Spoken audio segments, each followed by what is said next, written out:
back to Bits and Bobs. In today's video, we're going to be having a look at the 1579 threepence from the reign of Elizabeth I. This is one of the first hammered coins to be shown on the channel, so I hope you enjoy. But with enough babbling on, let's get straight to it and have a look at the coin.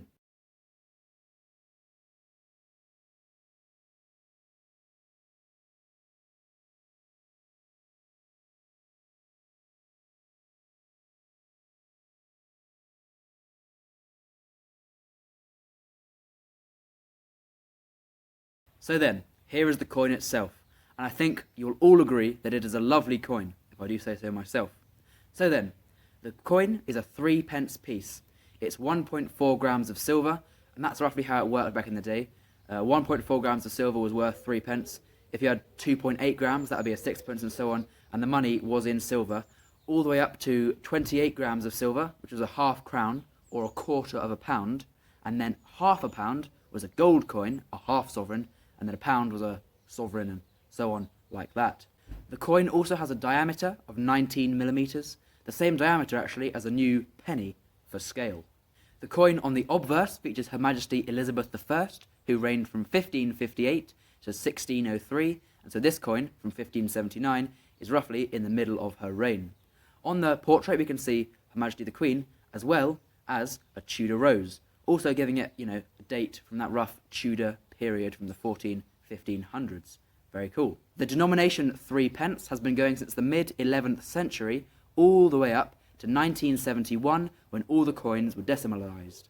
Although they do still make Maundy 3pences in the Maundy sets each year. This coin, in the condition you see now, has a value of about £30 sterling, but one in this condition that you see now, by the way, the previous one that's mine, but this one here, in a lovely condition, can be worth hundreds and hundreds of pounds depending on the buyer. Now, while we have a picture of this brilliant condition one up, why don't we have a look at the inscriptions and words around the outside and see what they translate to. Starting with the obverse, the words around the Queen's portrait translate to Elizabeth, by the grace of God, Queen of England, France and Ireland. So at the end where it says Queen of England, France and Ireland, basically at the time Queen Elizabeth was Queen of England, France and Ireland and many other countries, of course, the British Empire, but if we had a coin that said all of those around it, we need to coin the diameter of the moon, because the British Empire. Here on the reverse, the translation of what it says on the coin is, I have made God our helper. And in more modern English, this basically means God is on the side of England. You win the battles, God will make us win the battles, we'll get even more countries in our empire, blah-de-blah. God is on our side, God is our helper. Long live Queen Elizabeth I. In terms of the design, it's a long cross penny where the crosses of the penny reach the outer rim of the coin, and it's a dated one, which is always good, 1579, because at that point they were sort of integrating dates.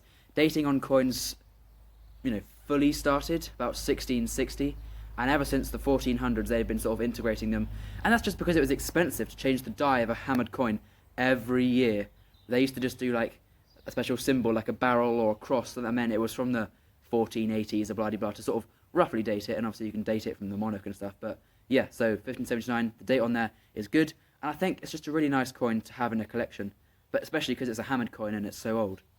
If you like the coin, comment down below. While you're there, subscribe, hit the like button, and turn on the notifications so you never miss any more cool videos from Bits and Bobs. But as I said, thank you for watching, and I'll see you next time for more awesome Bits and Bobs videos.